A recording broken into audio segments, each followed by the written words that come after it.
Today I rise to present SCR 80, proclaiming the week of September 21 through September 28th as Frontotemporal Degeneration, more easily pronounced as FTD, Awareness Week, in conjunction with the observance of World FTD Awareness Week.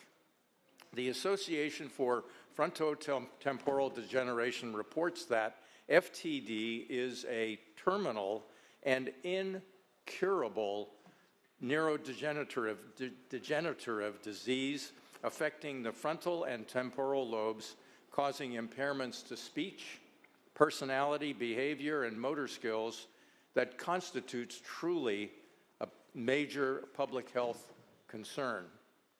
It takes an average of about 3.5 years from the initial symptoms even to get an accurate diagnosis of FTD, with an average life expectancy, tragically, of 7 to 13 years after initial symptoms.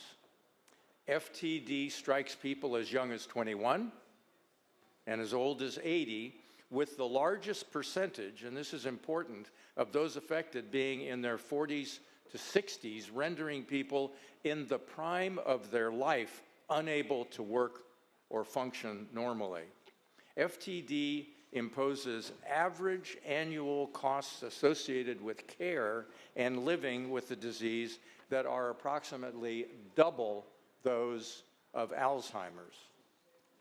FTD represents an estimated 5 to 15% of all dementia cases and is the most common form of dementia for people under 60 years of age.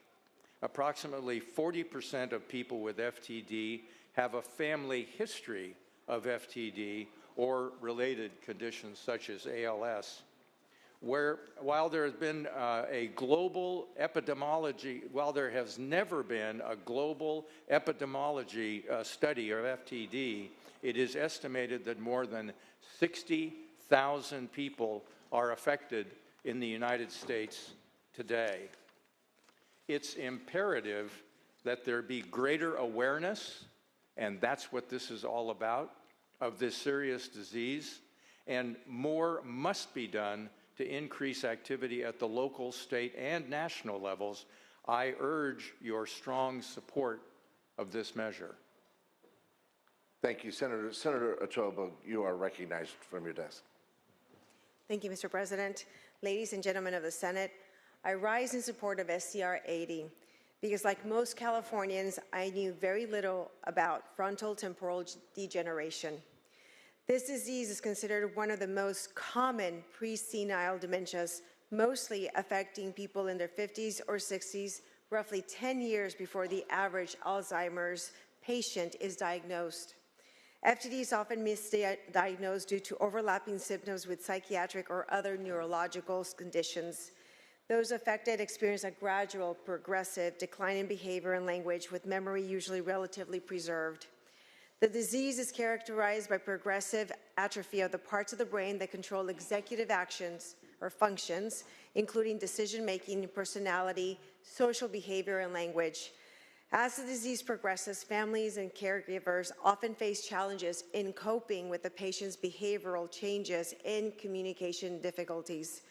Strategies like education, support groups, and respite care can help family members, caregivers over the course of the disease.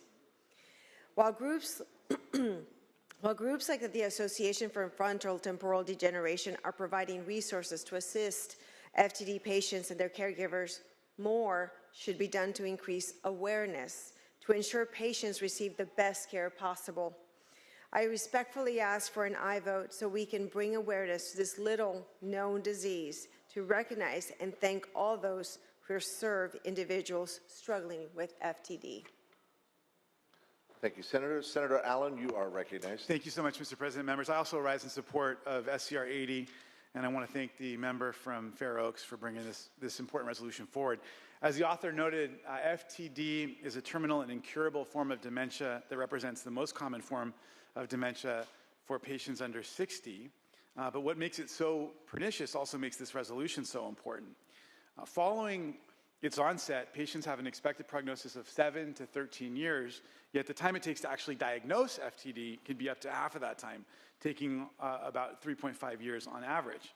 So because it often strikes patients who are otherwise in their prime, sometimes even as young as 21 years old, valuable years of life are spent in frustration due to the wide range of behavioral or cognitive symptoms that can be present before families and physicians identify FTD as the cause. And so we've had countless families across the state, including for one of my own staff, who have experienced the onset and progression of FTD with a loved one. And organizations like the Association for FTD, AFTD, are invaluable in providing understanding and resources throughout the process. And I just want to thank them and recognize them for coming from all over the state to talk about their work here today. By joining in the recognition of World FTD Awareness Week this September, California can broaden its understanding and substantively lessen suffering for patients and their loved ones as we work toward a cure. Thank you, members. I ask for your aye vote on SCR 80. Thank you, Senator. Seeing no further debate or discussion, Senator Niello, you may close. Thank you, Mr. President. As I said, this is about raising awareness. I was not aware of this disease until the folks approached me several months ago. And with awareness comes support.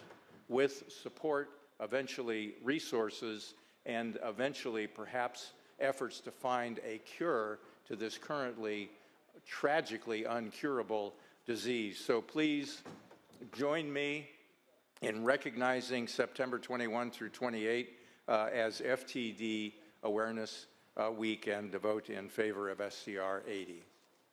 Thank you. Secretary, please call roll.